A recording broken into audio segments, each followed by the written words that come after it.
တိုင်းပြည်ရဲ့အဆောင်ပြားမှာရှိတဲ့တပုံပေးကြီးတစ်ခုဖြစ်လို့ဆိုပြီးတော့အဲ့ဒီတပုံပေးကိုသွားပြီးတော့ဖြည့်ရှင်းရ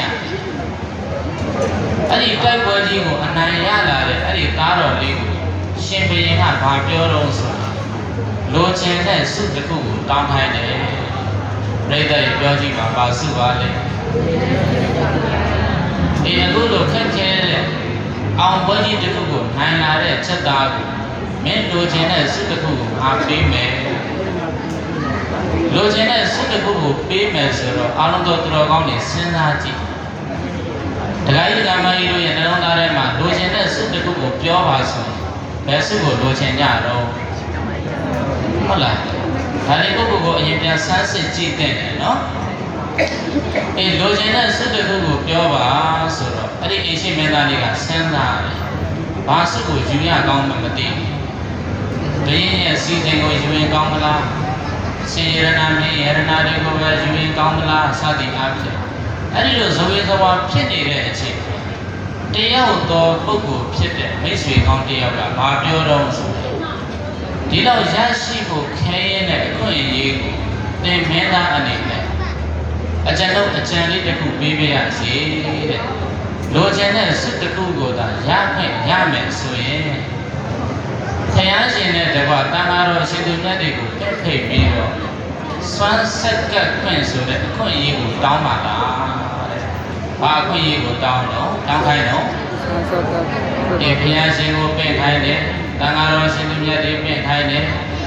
အဲ့လိုပြည့်ခိုင်းပြီးတော့ဘာလို့ခိုင်းတော့ဆိုရင်စွမ်းဆက်ကပ်ခိုင်းတယ်ဟုတ်လားနော်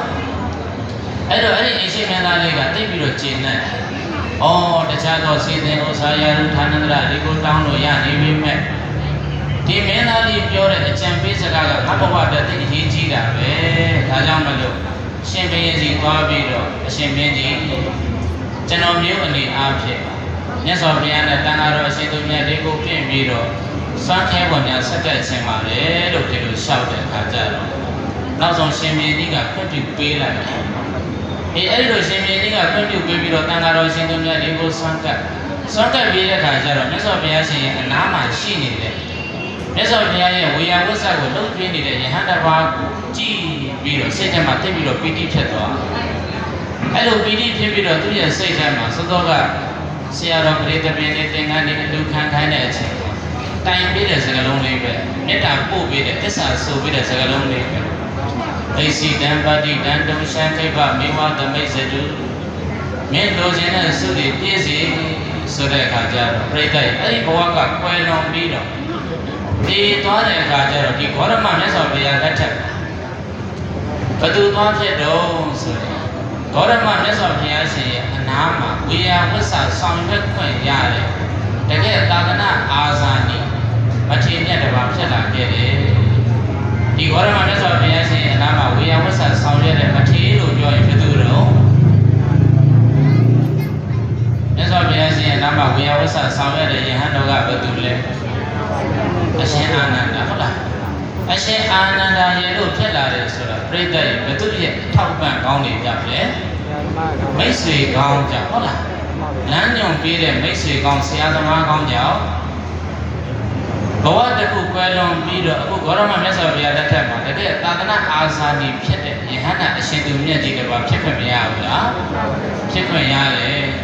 ဒါကြောင့်မလို့ဒီကနေ့အားလုံးသောသူတော်ကောင်းတွေဦးဇင်းတို့ဟောကြားတဲ့တရားကဘာများတော့မိတ်ဆွေကောင်းတို့နှလုံးသားတို့တရားကြီးဓမ္မကြီးရဲ့ဘဝမှာတကယ်ကိုပဲအေးချမ်းချမ်းရှိစေခြင်းနဲ့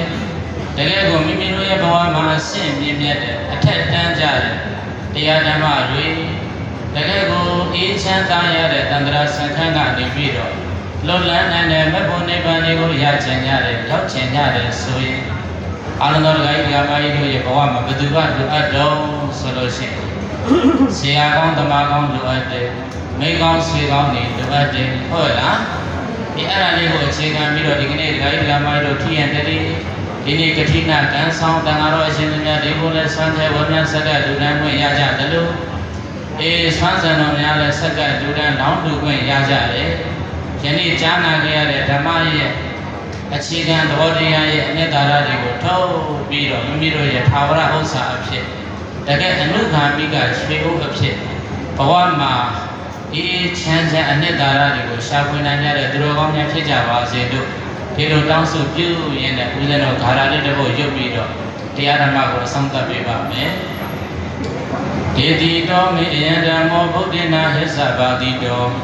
ဒေလံတပိဒုက္ခယံဒုစနာဣထသမင်ကိနောဩဒေနာသစ္စာလေးပါးမြတ်တရားကိုပိုင်းခြားသိမြင်ဘုရားရှင်ကိုရောမြတ်သည်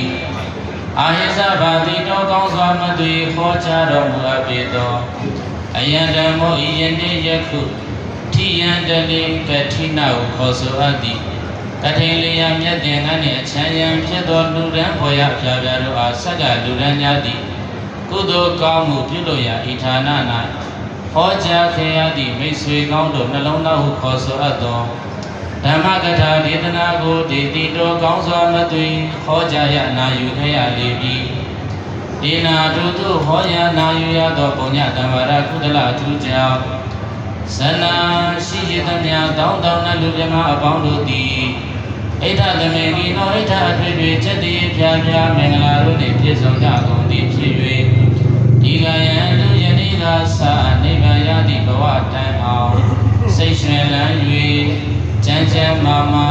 ချမ်းချမ်းသာသာဖြစ်တော်မူနိုင်ကြပါစေကုန်သတည်းသာဓုသာဓုသာဓုပြဒနာရေးကျန်တဲ့အစီအစဉ်တွေထပ်အောင်ဟုတ်ကဲ့ဆရာတော်မိမိတို့လက်မှတ်ရှိကြတဲ့တရား